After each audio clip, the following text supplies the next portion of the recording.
Welcome to the first space, the Paranoia Initiative. Coincidence? I think not. We have some fun stuff to talk about today. I hope you guys are ready. Um, this is awesome. Thank you all for coming. We have a preview for Journeyman Space. So this is the first space of the night. So I don't know if we have had any other Bitcoin Army spaces. It's currently at two on Tuesdays, not three yet. So Yeah, 2 for Tuesday, eventually 3 for Tuesday, yes, we'll most see likely. who the third one's gonna be. We're gonna make them all day. So yeah, so this space is going to be it is going to be recorded. So I will be posting it on YouTube as an archive. So we're gonna have just like a catalog of the Paranoia Initiative on my channel, the Bitcoin Nova. So you can go back and listen to them as like a podcast since X doesn't do a great job of keeping these, I think, after 30 days. So, hello, everybody. We're having some more people join here. So, this is the Paranoia Initiative. We're going to be talking about things that we don't trust. It's going to be a fun space. I want to hear all your thoughts on our topics today. Um, but yeah, I have a couple of ideas. Killer B had a really great idea, and I wanted to talk about that stuff today. So let me go to the first topic. I want to talk about the timing. So I'm always questioning things when I look at the timing of connected events. So I like to think about the red string. Connecting the dots, and I don't know if a lot of you in here like to do those kinds of things, but we had a little bit of a paranoia about core. About Bitcoin Core and pretty much the incentives, behind what Core is doing. And that aligned very well timing wise with the Department of Commerce pushing economic data onto the blockchain. So, we're just a little paranoid about the fact that Core has these reasons for wanting to do what they're doing. And then at the same time, I just kind of wonder at the moment that the US government decides to publish this economic data, spamming the blockchain essentially, it kind of gives more of a reason for Core to say, see, this is why we need to do this, right? Because all this data is coming in and we need to initiate these changes. So I think the timing is very interesting. What do you all think? You want to say something about that, Killer B? I mean,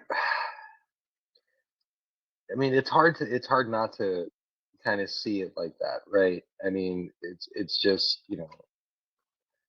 coincidences typically don't happen by accident, right? I mean, when there's a difference between like a ladder falling near something and like triggering something else. It's like that's a coincidence. You know what I mean? Like that's a happenstance. Like the likelihood of that happening is like 1 in a million, right? You know, you knock something into a basket you're not even intending to, right? A waste basket or something. Like that's just whatever. Like when it comes to like co-occurring things where there are people in play and they're making decisions, Mhm. I tend not to be unable to see it by accident, right? I mean, I don't Yep. know. That's just sort of how I. It's I mean, like when I think of now all of a that, sudden yeah. we're lifting all of these like all of these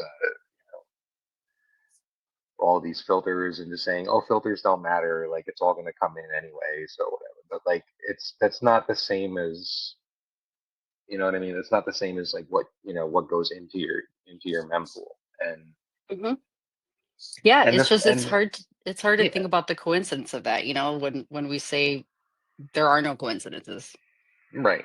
Like, I mean, they're just not accidental, is what I say. I mean, there are coincidences. It's just two incidences. It's just two incidents happening at the same time, right? But it's not by Mhm. accident. Like a lot of times, often by design. And you Mhm. have to look. I mean, this is not like making accusations. This is just threat modeling, right? And honestly, like that's been a common practice, since Core has been around. I just like looking for attack vectors. This is what like you would. I mean, ideally, right? I know we don't get what we want, right? Because we're plebs, we're nobody, right? We just hold Bitcoin and we're just happy for the experience and grateful, that you're, sitting there tapping away at your keyboard and writing code and making things so much better, right? And we're just supposed to trust like the process, right?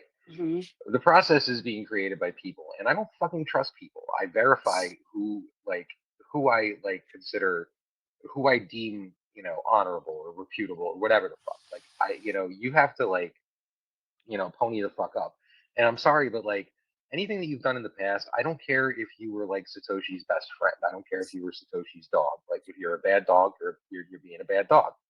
Like the actions that you're doing today are not conducive with the actions of yesteryear.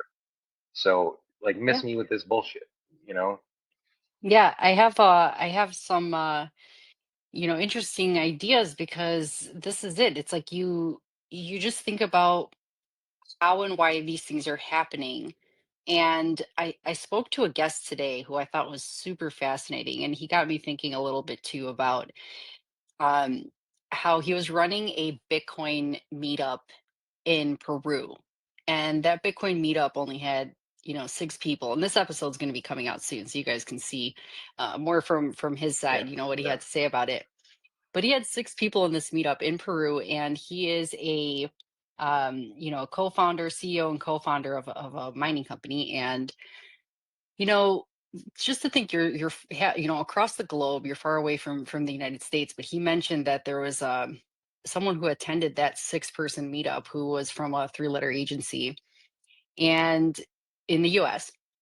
And then he just started to get that little tinfoil hat on because he's like, if there's incentives or reasons for somebody to come check out my operation here, where I have 6 people getting together, for a meetup across the world. When you think about what's going on with Core here, you just wonder if there's somebody coming to, oversee what's happening in different parts of the world, and then how many people here maybe have their eyes on what's going on and maybe have an incentive to kind of push different changes maybe to the blockchain. So I think as much as people think Core was, the first one and, the biggest one, I just find it fishy. It's very, very suspicious on, the way that it's presented, the way that people try to just talk in circles about all the technical parts of Core and why they're doing what they're doing. And it reminds me of what somebody posted.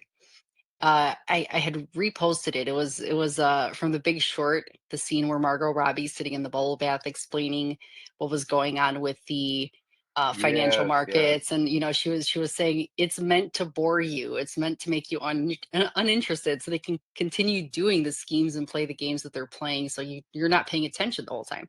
So when Right. somebody made the same clip over with Core and Knots, and it's almost like you're just trying to bore people with all your talk. It's that whole idea, keep it simple, stupid. if you can't Right. if you can't describe it in a simple way, why these things are being done, you're just trying to confuse people. It's almost like someone's pulling the wool over your eyes kind of idea. Yeah, yeah, absolutely. We do have some requests here. Yeah. I know Zatoichi. I've been engaged with his content quite a bit, and I think, yeah, I think he definitely has some interesting things to say. I'm gonna bring him Mm-hmm. up. Journeyman's here. Right on. Mm-hmm. Give me a second here. All right, Zatoichi. What's up, Zato? Go ahead, we're listening. That my No, my you're phone fine. just went. But, It's okay. yeah, it was it was actually me. I was the one who posted that Was it? post. Yeah, yeah. Right on. I Right on. really, That was amazing. really thank you. I really enjoyed putting that together. Yeah, just if you guys are familiar with the game of Go, the Japanese chess, right? The games are super simple. So the direct attacks never work. They're just simply too obvious. So the masters in general, they would just soften you up from the corners, then in the center, again in the corners, in very subtle ways. And if you see what's happening, it's very curious if you think about it. So first of all, you have this the reduction in minor fees. right? And that came on Adam's admission today. It came from basically have all these scam projects. He only talked about JPEGs. So it's not just JPEGs. It's all the scam projects that come in. They pull out the liquidity. They shift the incentives. They attract all the miners over to that work. When they collapse, it's a shock to the market. So the fee market collapses, and it's a race to the bottom. And I was actually one of the few people a long time ago was saying, guys, because of the emissions, it will get worse before it gets better. You will see zero fees because it makes sense. They're still making money. I'm a miner as well, right? So yeah, I'll do it. I still, if I get a block, I still get my 3 Bitcoin or less later.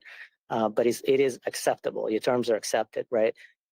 But as mining becomes important for states and corporations and 3-letter agencies to process the transactions, they are the only ones that are capable of something that's called sacrificial mining, meaning there's some threshold past which I'm going to shut my miners down.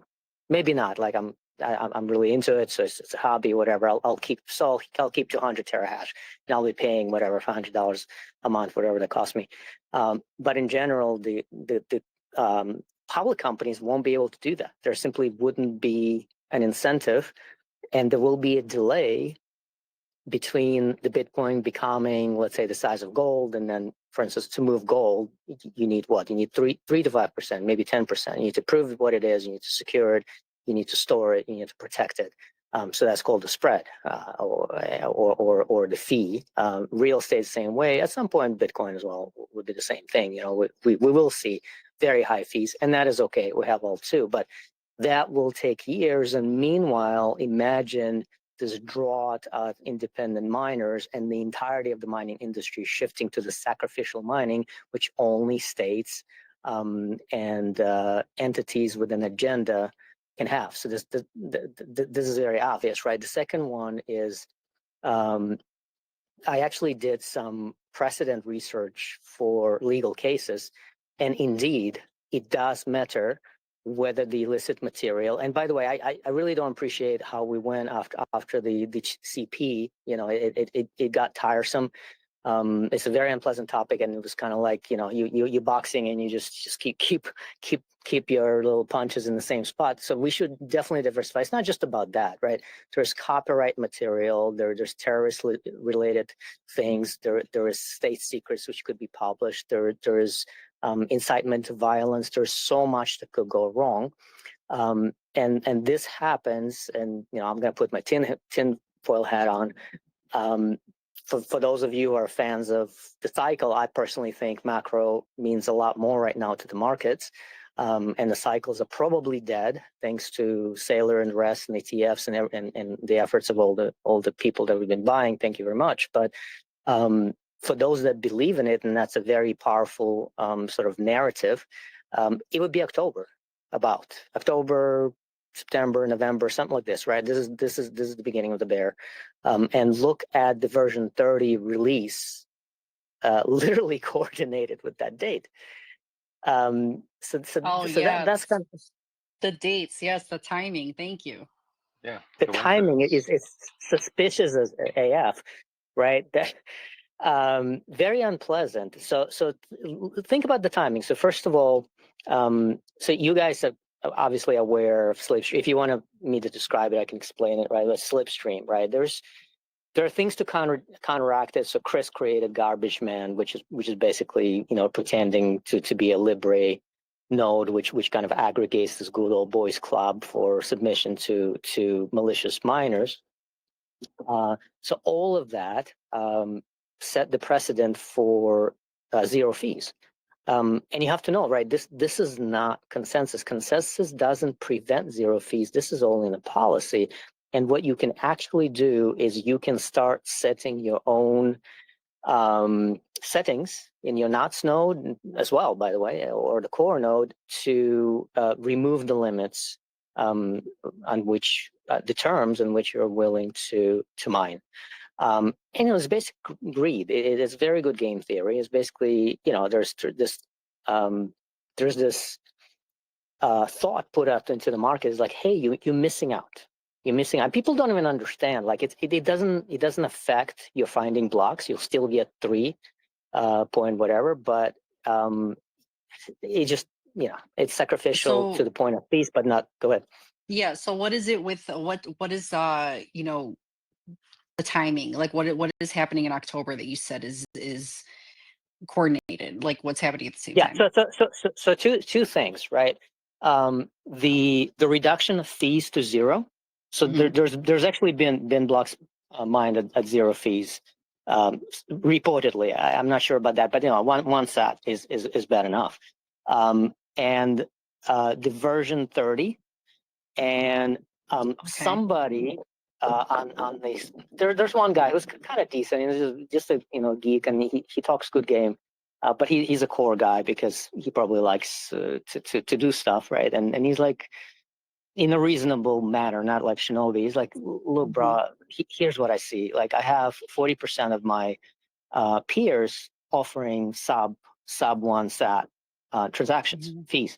I pushed back and I said, I don't believe it. That would imply 40% of all the people nodes out there are tweaking their obscure settings in the node. Like, I would know how to do that. Majority of people would not, and it doesn't make sense. So he backed off. He's like, oh, I'm sorry. Yeah, I missed something. I don't think it was intentional. So yeah, he said, actually, it's more like 20% or 30%. But it's very significant, right? So Yeah.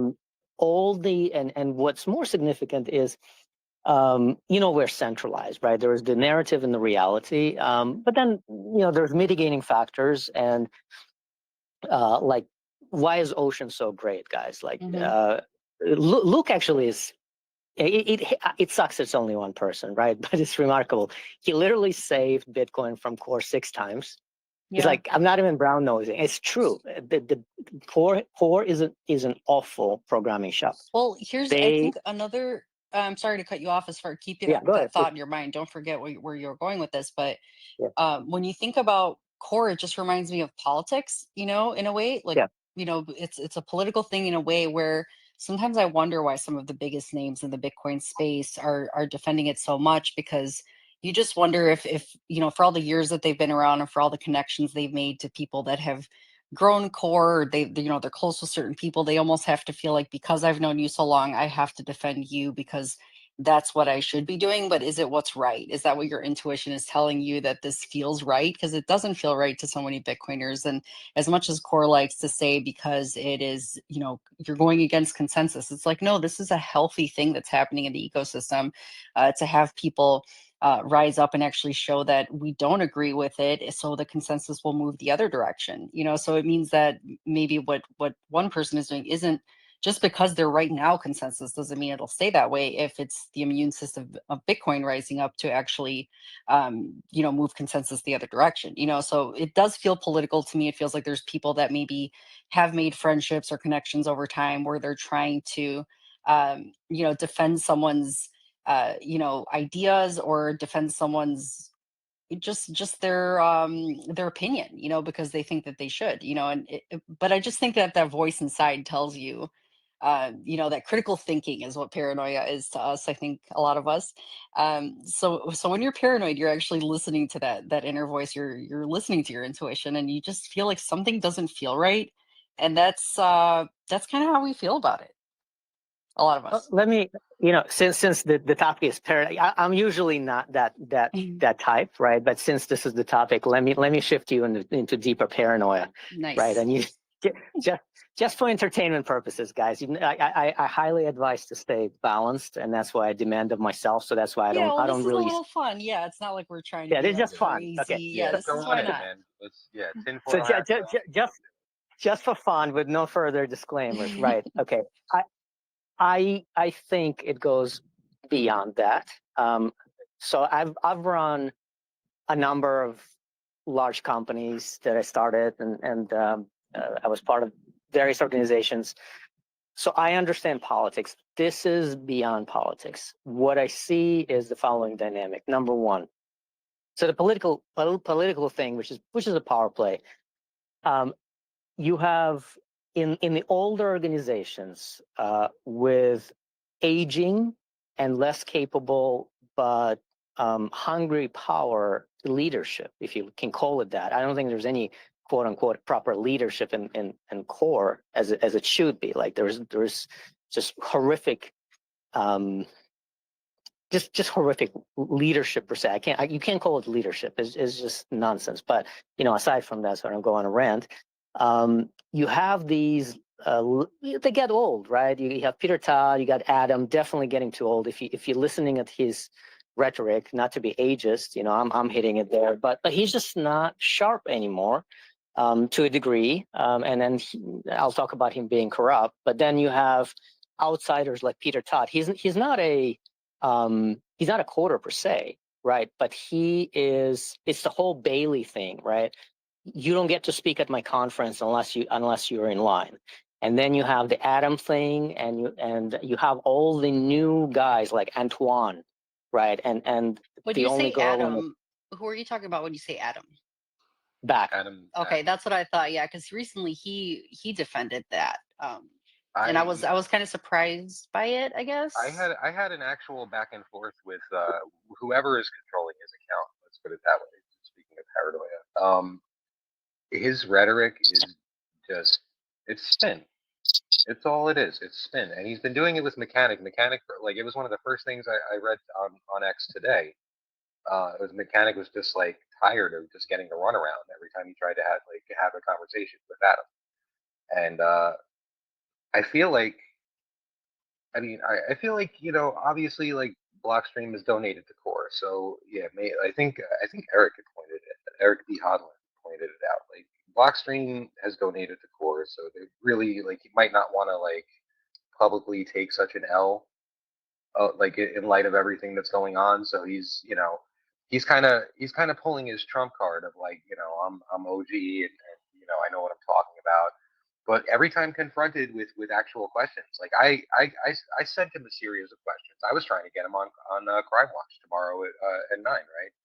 And see if he'll answer some questions like voice to voice, right, face to face, as far as here goes. And I mean, dude, it's dizzy, and It's it's like it happening. feels political, It's right? all It feels because you said he yeah. donated money. It feels He like doesn't why? want to. Yeah, Mhm. he's not having serious conversations. When it gets to like a point that he's trying to make, he cements a specific point, which is literally a straw man argument because he's attacking something that nobody's even saying. And you know what I mean? It's like we understand that the filters are not going to determine what ends up on the blockchain. That is not the point. The point is this isn't like, and this is the thing that drives me nuts. Like you guys are like developers for like you're developers for the fucking literal like the sound money project, like the universal like all of us, every human. Like this is life changing technology. You should be paying attention to attack vectors. And what are you doing? You're removing filters. It's fucking it's lockstep fiat slave shit, which I Well, talk so about all the Killer, time. like Zato had this post, I think, on his profile, and I read that today. And it started off by saying there's a big difference between accepting data that has always been a part of a system and unilaterally changing that system to deliberately allow a specific data type that was not previously possible. And I don't think many people understand that. So I'm just gonna really leave it at that. Like I'm pretty paranoid in the sense that I just want freedom and control of my money. And if you're going to be putting in data that I don't want in there, then you can go fuck yourself. Yeah. And the answer is trust me, bro. I know what I'm doing. Yeah, that's the thing. It's trust me, bro. It's like you don't know enough as I do. and if you You press don't. Yeah, further, and if you press further, it's fucking oh well you're delusional, you're this, you're that. Like but that's the when same I thing. It's started, gaslighting, like it I, is in like the whole Big Short. With that's why Margot Robbie had to break it down because they bore people with such information to the point that most people just like walk away from it. Or I've heard some people say they choose not to even mine Bitcoin or run a node because they're so sick of this. So that's just not a good thing yeah, to you and know. they'll point to that and say, oh look at what you're doing. This is all You, your you, fault. And the worst thing. I'm sorry, Zato. Just 1 second. Like I don't know, go ahead, like, please. but just this one thing that drives me absolutely nuts, and I'm pretty sure Adam Bax tweeted it or whatever, posted it. right? It was something about like we're like literally. I don't know where it came from. I want to say him. I'm just targeting him right now. Unfortunately, sorry, bro. But like it's the opposition to the adversary is what created the adversary. Are you fucking kidding me? Like if I'm dancing in traffic, I'm totally safe unless I open my eyes. If I open my eyes, it's all my fault because like cars don't exist on the fucking freeway. Like this is the level of like conversation that we're having. This is what they'll allow for. We bring up serious like worries and concerns, and they're just like, "Ah, oh, bro, you're just being crazy. That's just silly. You didn't, you must have left the fucking light on." Yeah, and I think that's why it's important to point out the fact that that feeling you get, that I don't trust you feeling, you actually, a lot of people have that, and you don't have to know every single thing they're saying because it just sounds like they're trying to confuse you. It sounds like what gaslighting is. So yeah, so Zato, what were you gonna say? Yeah, I just wanted to make it a little bit scarier. So and they go into try to say is that it is not a JPEG anymore because we XOR it. So I'm a coder. I know what that means. It shuffles the bytes. So XOR is a logical operation, and the quote unquote encryption does this. You do a loop, and for every byte, you do byte XOR some number, which is a key. Okay, it doesn't work, and here's why. And then here's how you should answer them: is that prosecution courts don't care if native formats which contain illicit data, and not doesn't have to be CP, again, it could be violent speech, it could be state secrets, it could be copyright material, if they are encrypted. Otherwise, none of these cases would go. Here's an example: your LUKS, LUKS encrypted Linux machine, right? That's not protection. They're going to ask you for the key. You're going to try to say freedom of speech, and they're still going to get it, right? Or a zip file, or an RAR file. They're going to say, yeah, but it has a password. It never holds up in court. You have to give up the password. If you don't, they're going to prosecute you. But in this case, it is worse because the password to the XOR encryption, guess what? It is stored on the same node. So what I foresee is in a few years, if V30 becomes a thing, there will be this catchy news articles, child porn found on a million, whatever, 10,000 or 1,000 nodes, whatever. They're gonna drop people into court, and then what's gonna happen is the corporations will not be able to get compliance to run a node. And then that is why I actually confronted Adam directly, and I said, okay, man, so he's spinning up a public treasury company, Bitcoin treasury company, right?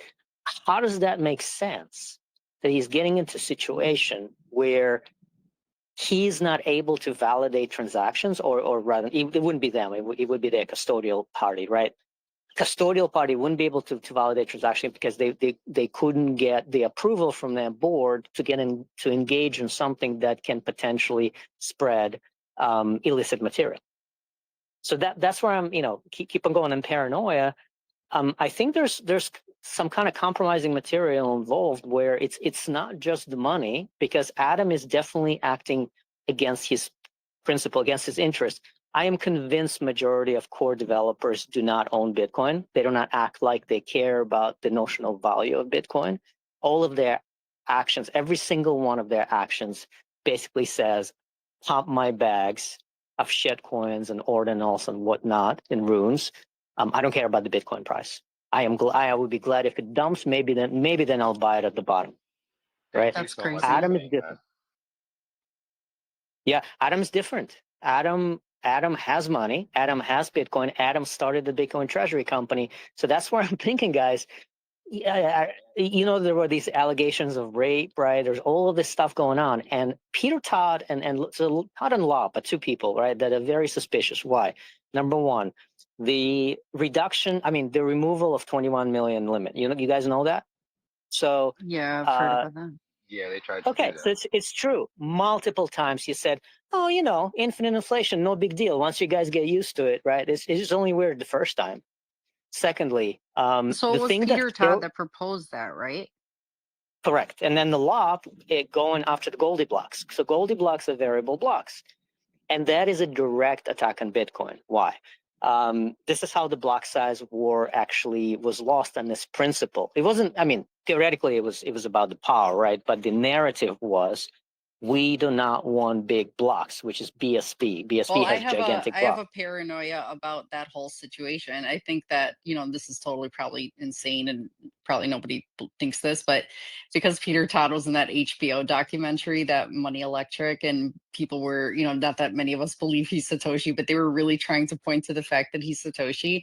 I was trying to say that for anybody who might believe that, maybe by him proposing this would actually like push everyone away from him thinking it's Satoshi, because Satoshi would never do such a thing. So he's probably trying to just like be like, it can't be me, because I would, Satoshi wouldn't do that, right? So that's That my he predated that. He Oh predated that was way predated. Stacy, you Yeah, yeah. got to and all of that. remind Stacy, please remind me at the end of the show about what you just said, because I had an idea for a new show. I want to do Okay. one. Yeah, sorry. Yes, yes. I love this. Awesome. Yeah, so that's very interesting. And all this, I want to have if you have anything else to say, Zato, but I want to hear Lily speak too, if she's got something to say. But pretty much just all of this happening at the same time as the government deciding to spam also is just very weird. So Lily, you can go ahead with your thoughts. Yeah, I have a couple of them at the same time. So I'm not sure which one I'm going to start with, but with Adam, I think he has other interests as well, because, he just Blackstream has the backer, and what's the backer interested in? So he really has to justify what his backer supports, which they like NFTs and all that stuff. I'm not saying that that is it, but I mean, these things have to be considered for all these people that are promoting to change it from being money. Yeah, I mean, there's a connection there. Yeah, so it's the same with some of the other core developers that have, several of them work for chain code, and it's a bunch of different things.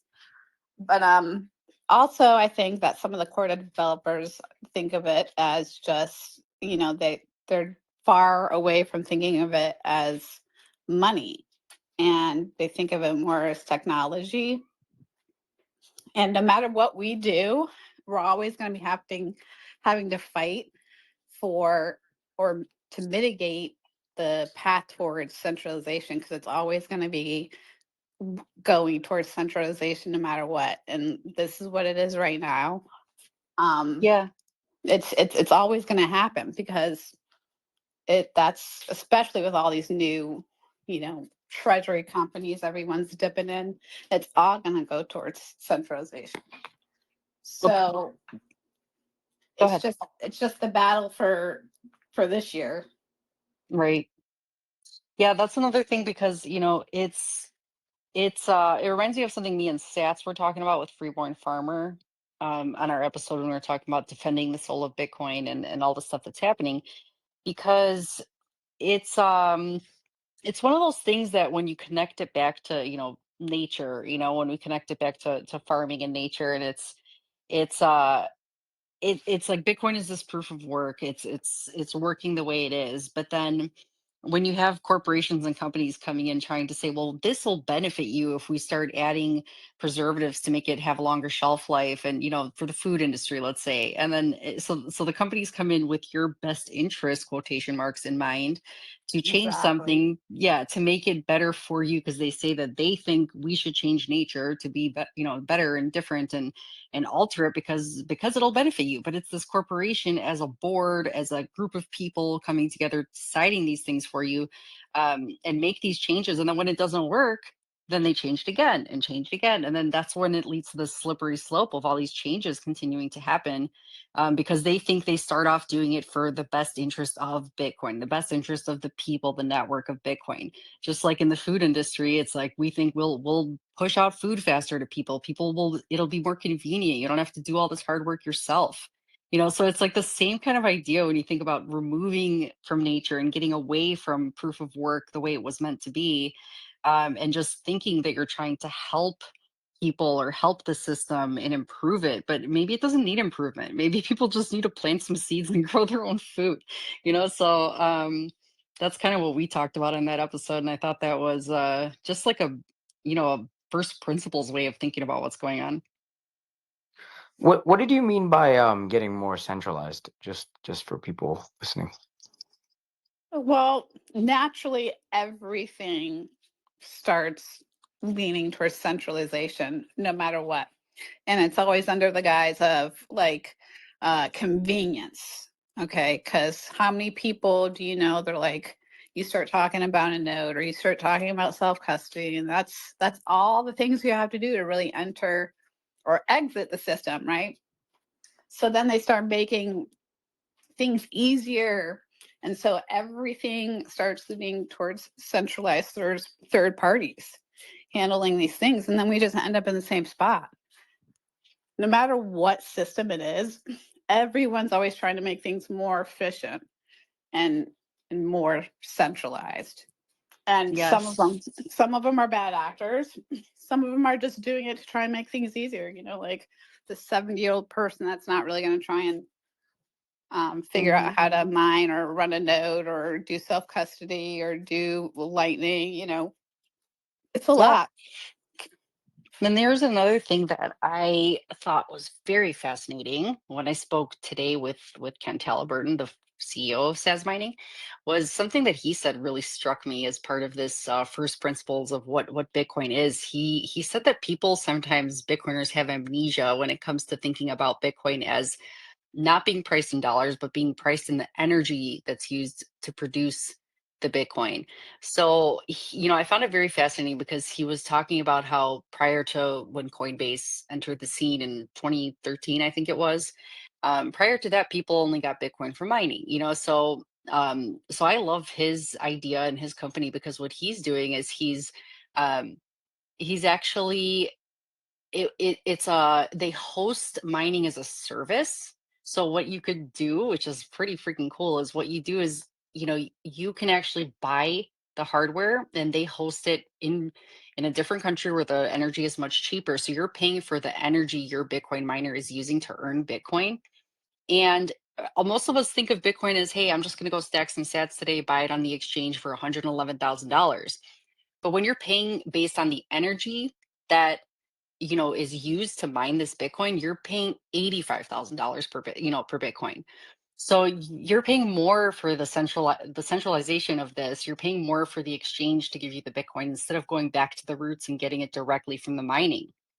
So I love this idea of this company, and I don't know, I want to promote it. I think it's pretty freaking amazing because you can buy the miner, you don't have to have it in your house, and you could have it as like they host it for you and you just get Bitcoin directly to your wallet at the the fee of the energy that's used in a cheaper location. So if you were to do that here where you live, let's say in America, the wattage per, kilowatt per hour is so much more expensive here. But in a country like Peru where he's at and where his operation is, it's like 6 cents per kilowatt hour or something like that instead of like 17.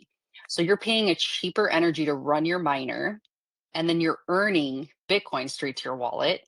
And that is back to basics. That is like people forget that you don't have to use centralized exchanges. You don't even have to, um, actually just buy sats only from based on dollar exchanges and exchange rates from a company or corporation. You can just go back to your roots and proof of work it yourself, not just running a node only. You can actually have your own miner this way and actually mine Bitcoin. So I think that was like pretty eye opening, and it's kind of like we forget that there's and I think he's the first company doing this, like providing mining as a service instead of how some other companies are doing it right now. So, and I asked him, by the way, while we were talking.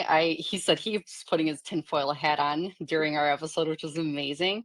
But he said that I asked him, so did you choose what you're running? Are you going to run not, or do you run knots, or are you choosing core? And he actually chooses knots. And we talk about why. And some of the things are what we covered today here so far. But yeah, he's all about knots, and he hadn't really talked about that publicly. So it was really incredible to hear his view on that. And that makes it even more a reason why I would want to run, a miner through a company like that, that's actually backing knots. Any thoughts Yeah. on this? Yeah, he's good. I like Kent. I like the company Nice. he has mining. I met him a lot. I met Nice. him quite a bit. Yeah, he's a good guy. Yeah. For sure. All those things are true. Yeah.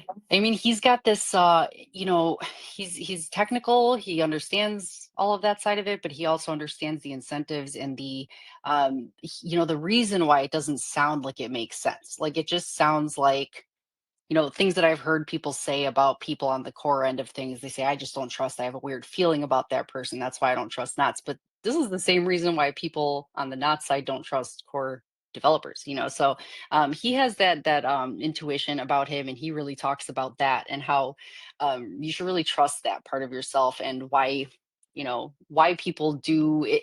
We even mentioned the bullshit detector, like how you can sort of just hear how people speak and just realize that it's like some kind of alarm bell goes off. Yeah, like when Shinobi speaks, not to bring up any names, but I dropped in the chat or in the comments here, Jeff Booth, when he did his interview. And then this is just a clip that I dropped in there, but it's really good. And he talks about, how he's Yes. using knots. It's a really good piece. But Yeah. it's a lot longer, but that's just a little clip. Thank you. And I Thank you think for sharing that. Yeah. yeah, it's good. Yeah, he is he's it's like when Jeff Booth speaks, they say people listen, right? But Jeff Booth doesn't have a yelling at you sort of way of describing things. He's not forcing you to do anything. He just uh exits, he's outside that system looking in, and he explains things in such a great way that pretty much every Bitcoiner refers to Jeff Booth. So if Jeff Booth has this opinion, and he mentions in that clip about how he is going to choose knots, I think of Jeff Booth as, he's got good instinct on bullshit detectors sort of, and I think he's very much a decentralized kind of guy.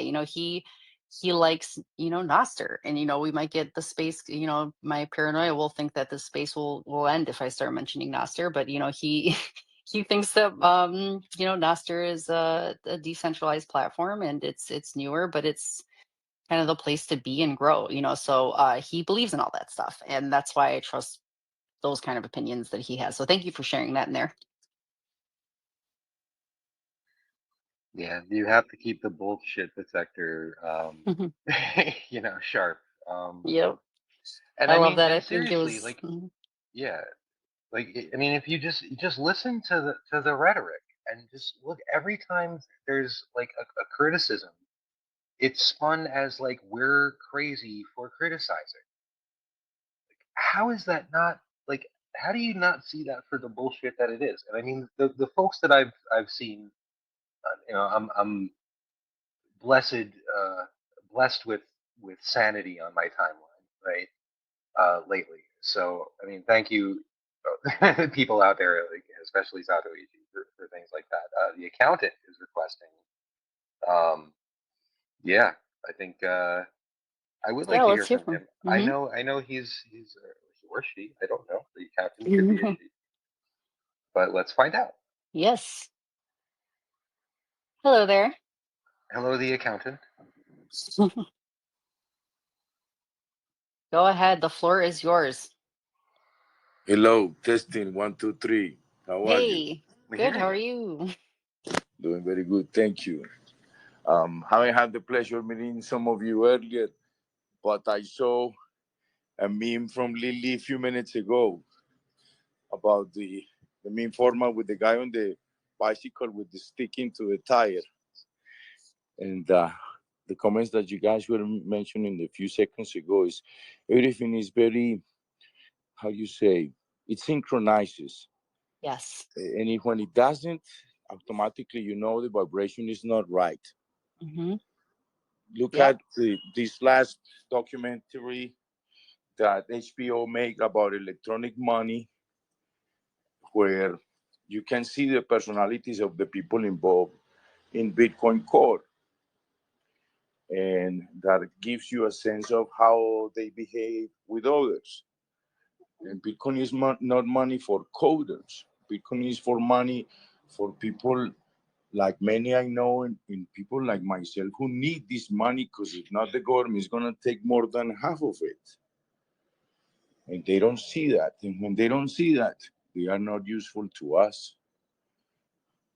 We need people like everyone here that agrees with the fact that Bitcoin is fuck you money and nothing else.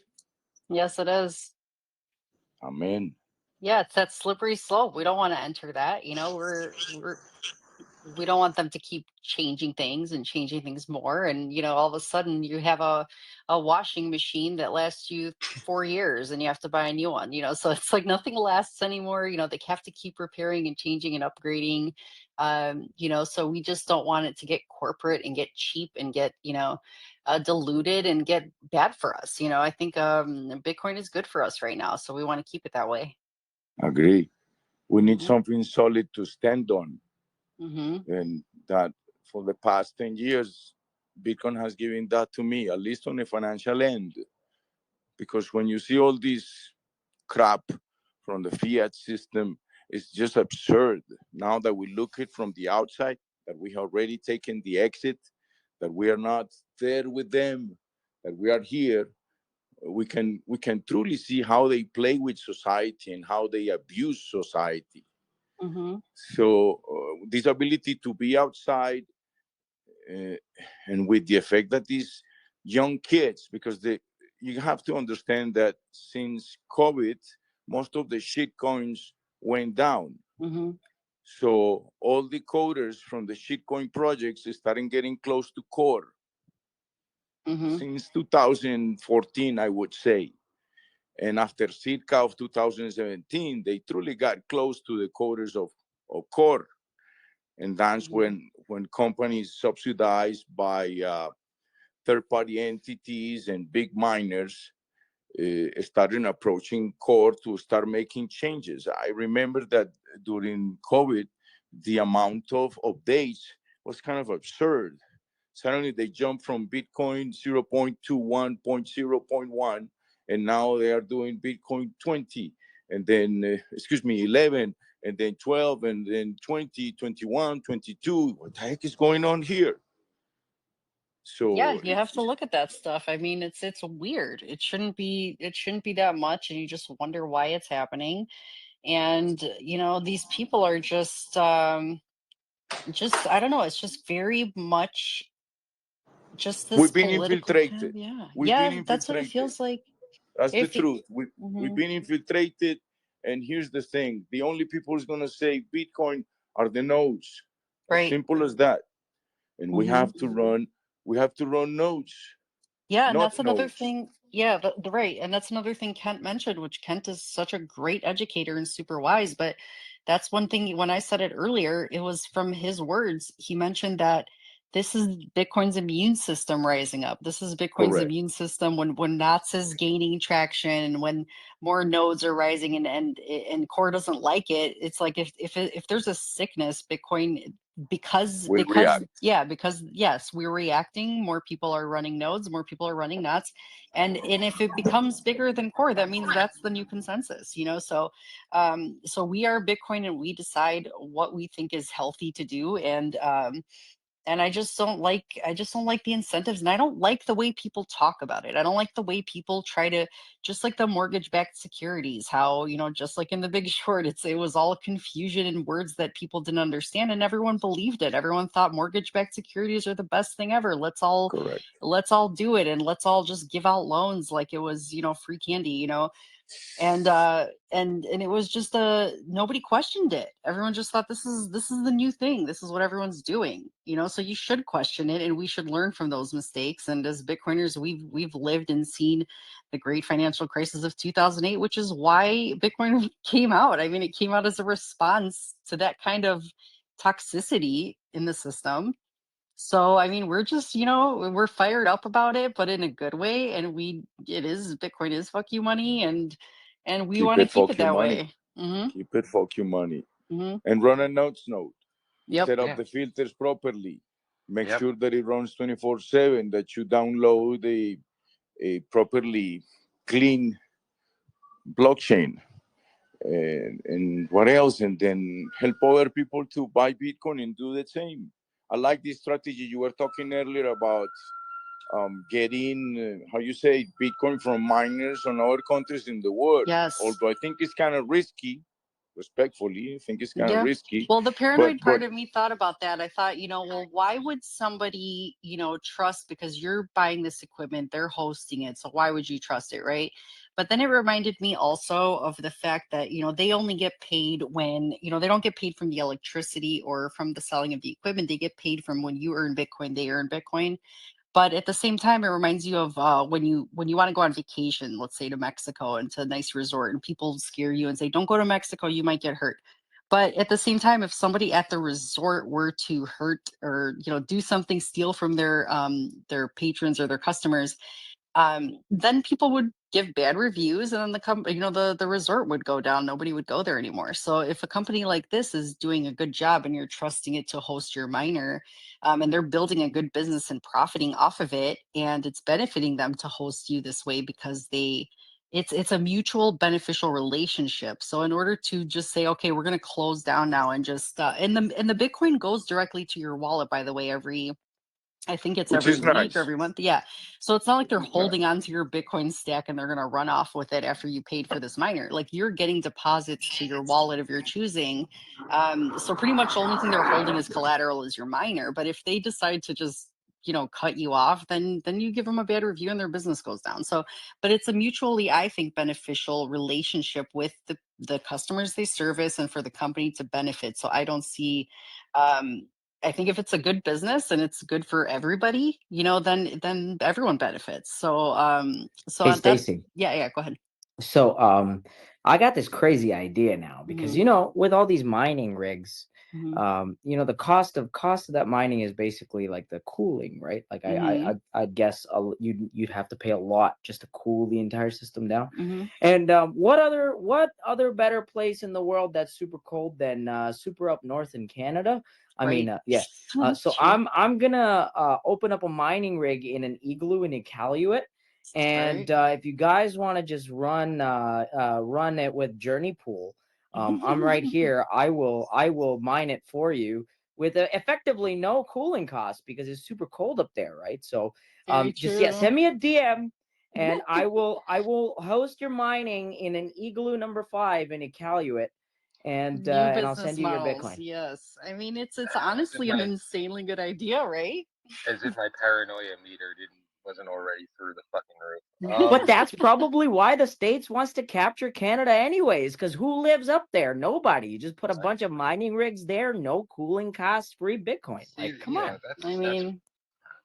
I mean, you have a point. You have a point, but the point is in different places in the world. Even if it's cool, journeyman, even if it's cool, you have to think about the kilowatts per hour, right? So if in Peru the energy is super cheap, right? Then even if you have to cool it, but it makes more sense because the kilowatts per hour are so low. Maybe in Canada, the energy costs so much more. So maybe, Okay, yeah, you're a good point. yeah, you know, you have to think about it. You know, you got to think about it. You got to think I about all haven't these run any things. mining. I'm not a miner, but I'm just starting to get into it. So. Yeah, I haven't done it, but I think it's very interesting. Well, I'm going to be experimenting with a lot of things because I'm working on some Bitcoin Army specific. Yes. I do solo mining. I think it's kind of, you get a couple of big taxes, you set them up with Ocean, and once you set them up with Ocean, you set up the port. I mean, it's an application on your cell phone with the bit taxes, and have it in a cool place, and you will start gaining satoshis. And after 1,140 satoshis, or a million, yeah, like in 1,100 satoshis, they will transfer. They don't transfer below that accumulation amount. There are so many You can people, actually do Lightning, and they will transfer it. Even better. Yeah. Even better. So guys, if you like Lightning, remember to lobby for small blocks, because big blocks will make mining completely unrealistic once the emissions come down. So another 4, 8 years, 12 years, game over. We need small blocks. Otherwise, only gigantic miners What can would be a afford it. better way to centralize mining than to fucking take the power of mining out of the hands? By using the True. bit taxes, you are With big decentralizing blocks. mining. Yeah. right? Okay, but so you guys talk about centralization of mining, right? But here's my small little brain thinking about this. Because Bitcoin usage in my mind can become centralized through, like you guys were talking about third parties, right? Like if people park their coins on exchanges, then the exchanges essentially acts like a bank. And then you got custodians that could like collude with regulators to censor your withdrawals and do whatever the shit they want with your coins, right? So I think that's how you get like super centralized with Bitcoin, is that if nobody's running a node, like that still doesn't change Bitcoin's base Hold on. rule, right? Because You're a bit confused, because you but started if with the mining and minority you went keeps to running exchanges. nodes, then Bitcoin stays uncapturable at the base layer, right? So the danger is almost if everyone migrates to custodial solutions, and then effectively you have centralization that happens, even if the You're more protocol isn't. confused. You're more confused than you think. Here's the thing: Bitcoin is composed of 3 elements, 3 columns. One is the users, the other one is the nodes, and the other one is the miners. The miners verify transactions, setting up blocks, and present them to the nodes. The nodes confirm that they are following the conditions of the Bitcoin consensus. And after that is done, the transactions of the users get verified and added to the block. The issue with the exchanges is that they are a ramp in and ramp off on a registered way with Bitcoin and the fiat system. The amount that is in the exchanges is no more than 3 million Bitcoin. The amount on custodians is about 2 million Bitcoin. So of the 21 million Bitcoin, 4 million lost, 5 million in custodians, the rest is in the hands of Bitcoiners. So it's not centralized when it comes to users. I When it think, comes to miners, sorry? I think it's sort of maybe him thinking that the more people that get into Bitcoin, if they just keep it on exchanges, then it'll be centralized in the way where people aren't running their own BitX or aren't mining their own Bitcoin. So I think that the people that just get into Bitcoin and stay on exchanges, even if, yeah, They do run a risk of a 6102 again. They do yeah, run a risk. yeah. That is a scare. So get your Bitcoin on the exchange, get a cell phone wallet, and transfer it to that cell phone wallet. Save the seed from the cell phone wallet and erase the wallet from your cell phone. So your Bitcoin are safe and you're keeping the seed and they are on the Bitcoin blockchain. But Yeah, don't and leave that's it on the why, exchange. yeah, go ahead and finish up. Don't leave it on the exchange. There is in 1933, the U.S. confiscated all the gold in the U.S. that was in the banks, and the equivalent of an exchange nowadays. So, if you are doing a KYC, do it on exchange, get it on your account, pay for the Bitcoin, and then transfer it to your personal wallet. Do not leave it there. Oh, and speaking of KYC, what you just said, good point, because just like what Killer B was talking about, what he's getting into and what he will be talking about more as time goes on, is to do with mining. And when you mine Bitcoin, however you mine the Bitcoin, it's the back to the roots non-KYC. You're paying, Anonymous. right, you're paying for the energy you're using, and you're earning Bitcoin. You're proof of working Bitcoin. You're earning it yourself. You're not having to go through an exchange. It is the actual original non-KYC method. You don't have to go through an exchange. It's not KYC. You could just try to mine Bitcoin, and there's many different methods to do it. And that is the magic. So even if you're not running a node, if you're not mining, yet. You could do the BitX thing, you could do something, but it's just, everyone should run a node. But And BitX is mining. yeah, I right. mean, it don't. In fact, if you use decentralized automatic block template, you can mine a block on a BitX miner, and it goes to your wallet. You cannot move it for the next 100 blocks because that's what the Bitcoin consensus says. But after the 100 blocks, you won the entire reward, close to $400,000. It's not just that you mine Bitcoin and then it's not centralized, because you still have to KYC for most other pools. You don't have to on Ocean. No, you don't have to do it in Ocean. Right, you don't have to do it on Ocean, but every other pool, it's KYC. But you can also do lottery mining, where you mine alone. Totally. Yeah, lottery mining, yeah, but you're just not earning Bitcoin every day as you're running it. You're just earning if you hit a block or you're part of a If pool. you hit a block. Yeah. If you hit a block. But yeah, with Ocean, it's like that's what SAS mining runs over there in Peru, and it's I mean, it's very fascinating. I love the idea. It's really good. I love it. You can also get into communities of Bitcoin in your area, and then find out who is selling Bitcoin, and then sit down, have a coffee, and buy it P2P. Yeah, right. Which is non-KYC. Yeah, and I always wondered how people did that. Because that's how they did it back in the day. You would just get the Bitcoin sent, and you would get it. What did they say? OTC? Is that OTC? Is that what that's called? It was local Bitcoin. Yeah, you're just getting direct.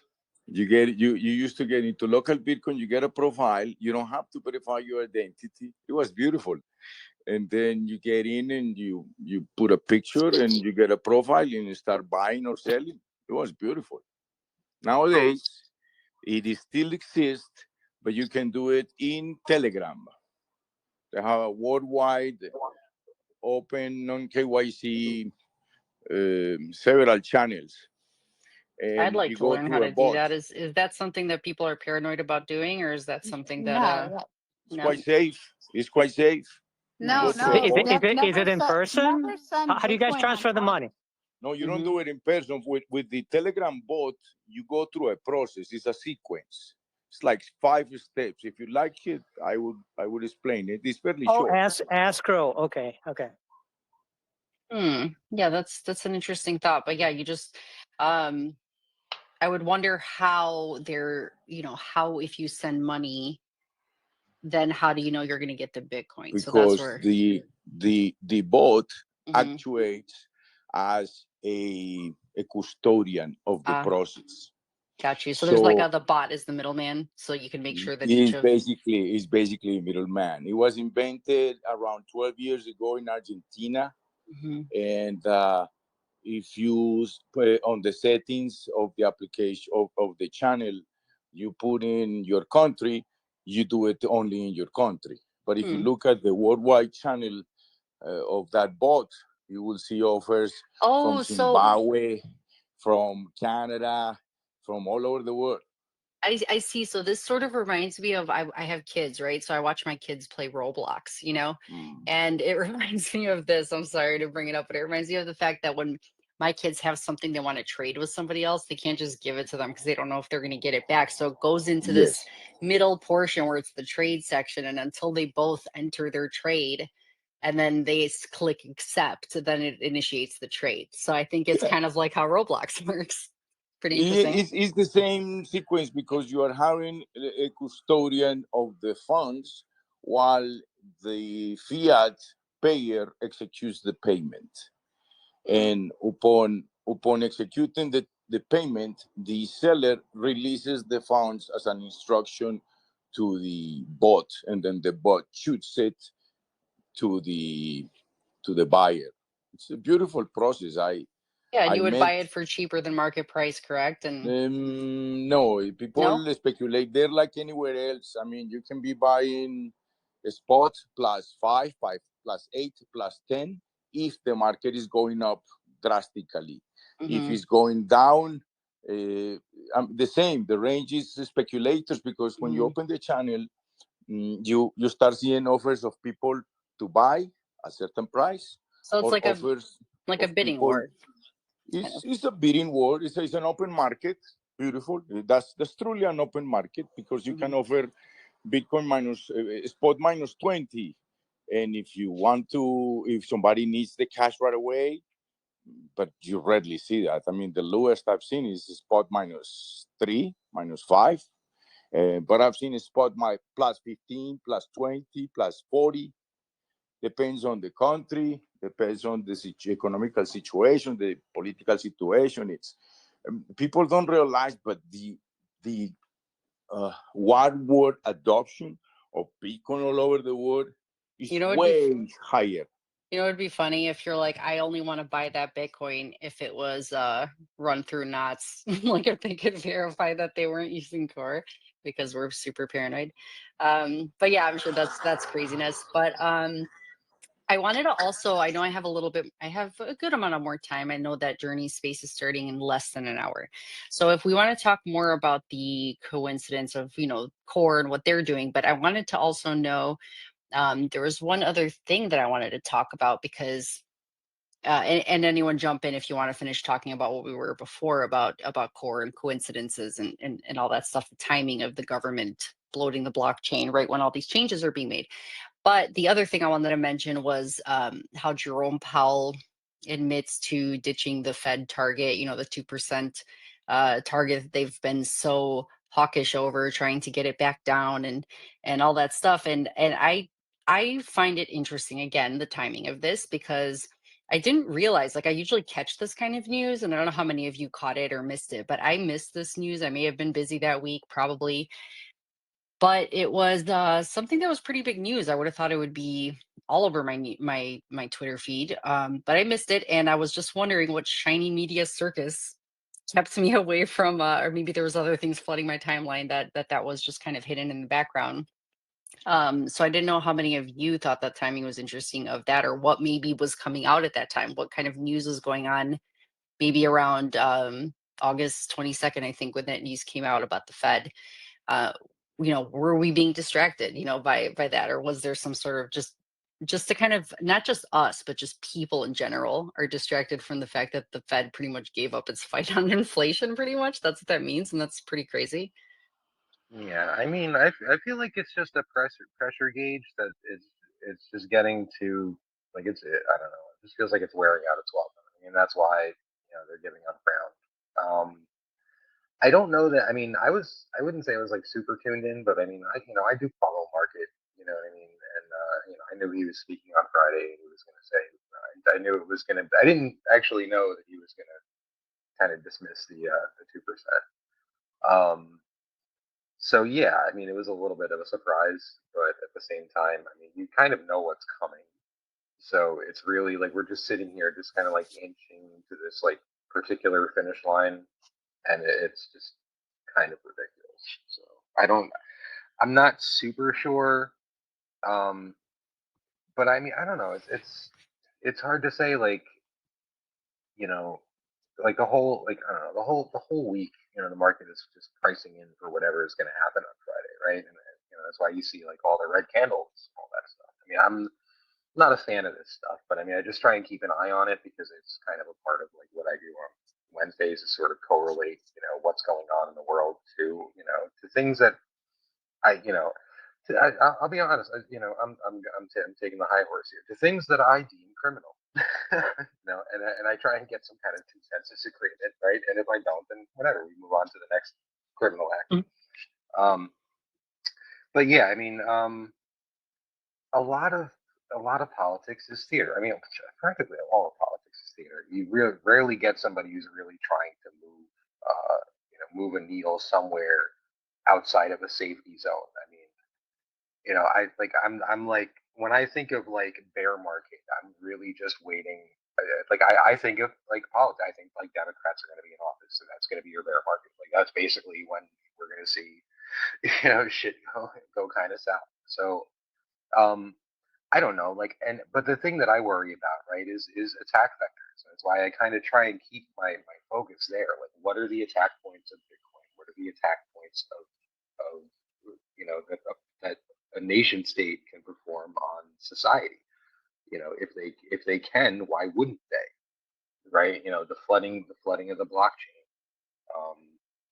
Yeah, That's and a why wouldn't they have an serious thing. interest, right? If they're flooding the blockchain right now at this time, and if there's, why wouldn't they be interested in what's happening with Core and with an uprising, let's say, of knots when they're interested in a 6-person get together in Peru, trying to check. I mean, it's just interesting because it's like if that's something that's being looked at or infiltrated, then why wouldn't Core be looked Right. at?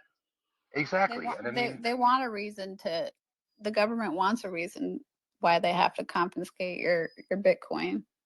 what Hmm. better way to do that than illicit material on your mempool? Hmm. Yeah, What That better way to discredit sound money than to flood it with a bunch of illicit material? It's happened before, right? BSV. So, who's to say? And now you're telling me we're gonna just, well, oh, this stuff doesn't work, so we're just gonna lift all the restrictions anyway, and just trust me, bro, it's gonna be fine. Like the free right. market is gonna sort this out. Like, f you, bro. Like, I'm trying to curb my language here, but holy Yeah, you don't have to. This is the Paranoia yeah, but Initiative. it's the first one. I'm trying to, Right. I'm not Trying to be trying to good. rock, shake the tree just yet. There's still time. I Yeah. did wanna kind of do a little bit of a No, but review wait, here. wait, Like, wait. You say something very important. My what just apology one? for Yeah, interrupting you. I do need accountant. Just hold on one second because we do have I have a couple of things up in the nest that I want people to look at. Number one, we have our community page to look at. Join our community, the Bitcoin Army. We're doing all kinds of crazy things, like 7 days a week spaces, sometimes 2 shows. We're working on 3. Who knows? Um, our community is about promoting adoption, lifting up our fellow plebs, and making our voices heard. Um, there's a different show every week, so come check it out. Different spaces every week with different themes, different posts, amazing perspectives. So there's always something to do. We do have we have our schedule up there. That shows you all of the times. Everything is in EST. And then a little treat. One of the fun little posts that I made about the rhetoric that Core basically dances around. Go ahead, accountant. I'm sorry for. All right. Thank you. Thank you.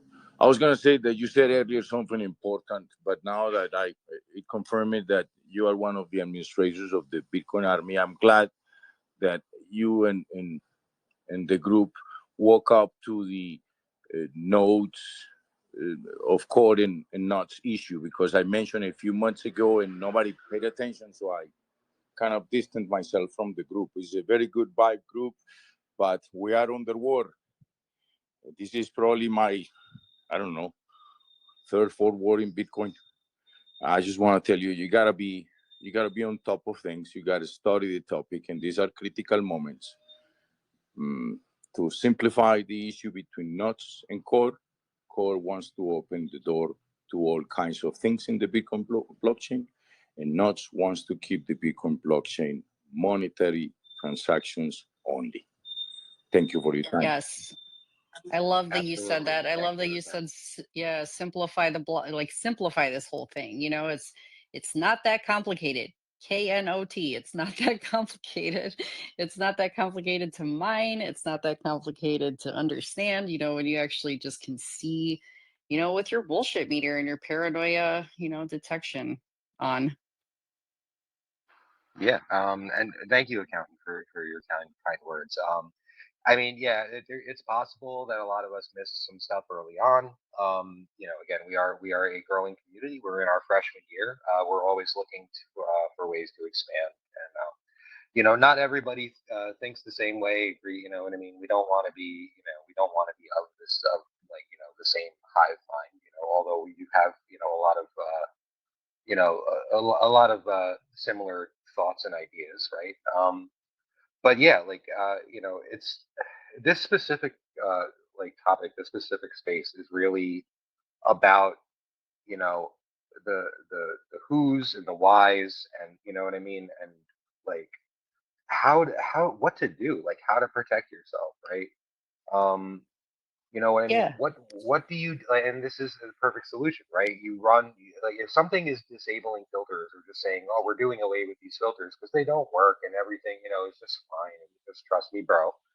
Um, what do you do? Well, there is a solution to that for right now. I mean, are Hmm. there, can there be more? Should we rely solely on nuts? No, at some point, maybe nuts becomes compromised. But to say the core, like to say, trust me, bro, and all this Mm-hmm. stuff, like core, That's not the in my way. eyes, core is completely compromised. Like it's Yeah. absolutely compromised, and Completely. we're delusional and all that, and we're retarded. So like I say, all right, great, let's get I'm extra 60 fucking IQ. retarded. I'm Yeah, 60 Yeah. IQ. I'm a big dummy, bro, and I Yeah. can't understand all your crazy, crazy space Well, words. So I'm just it's gonna run it's nuts, yeah. and you It's can, GFY. it's not like we can yeah, we don't understand all that. That's meant to confuse us in a way, but we can see through that matrix. We can connect those dots. It's like just like how we say we don't like in the matrix, you don't see the people anymore, you just see the code, but we just see through, through We that see through veil. them.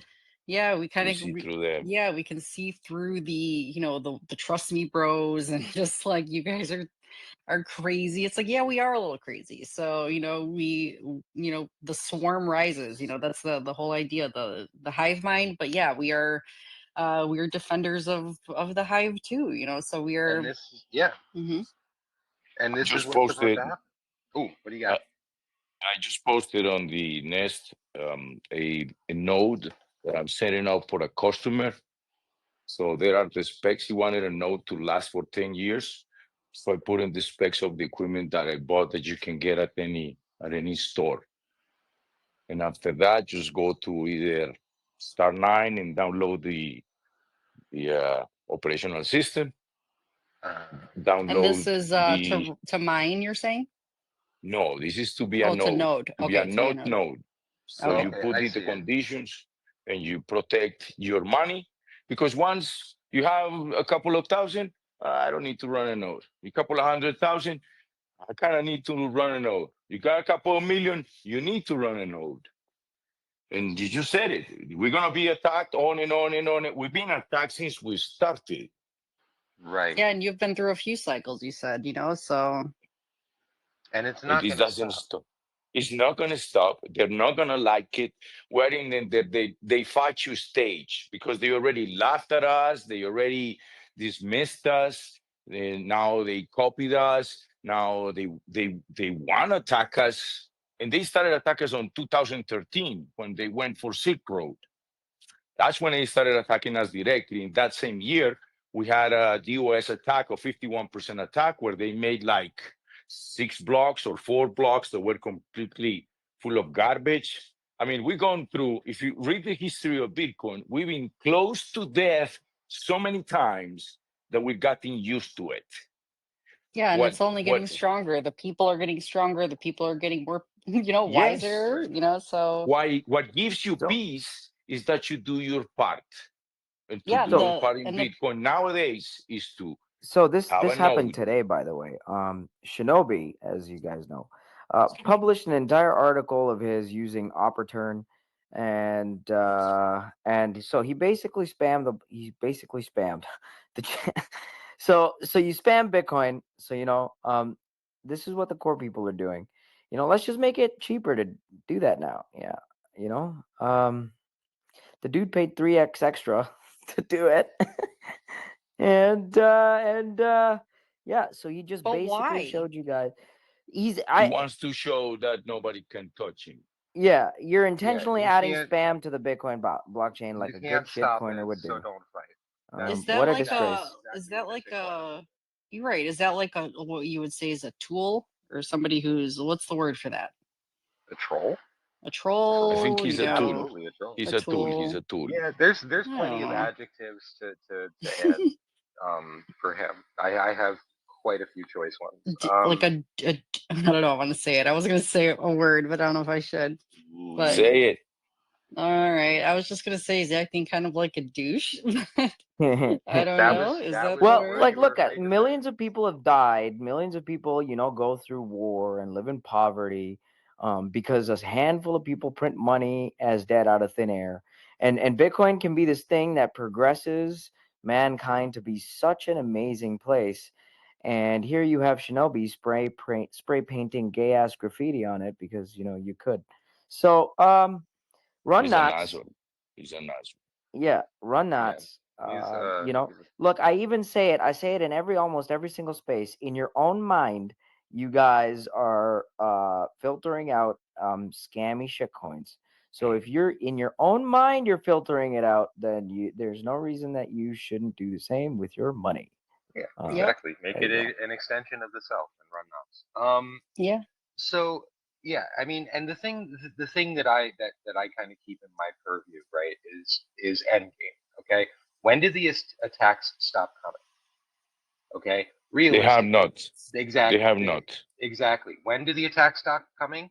When the interested parties no longer have power to attack. That's it. Mhm. That's the only time the attacks will stop, because as Well, long as fiat slave mindset mhm. exists, and as long as there's a chance to hang on to hope for people who have had it a certain way their whole lives, and are benefiting from a system by design that disenfranchises millions, They will continue to attack. it's going to keep happening. Exactly. So you are fucking cyber hornets, all of Yeah. us. Like we're not meant to benefit from Bitcoin solely. We are meant to defend it. That's the Yep. whole point of this experiment. How bad do you want freedom? Enough to actually fight for it? Or is this something that you're going to that you want to sit next to your favorite little, figurine, on your little, on your nightstand or something?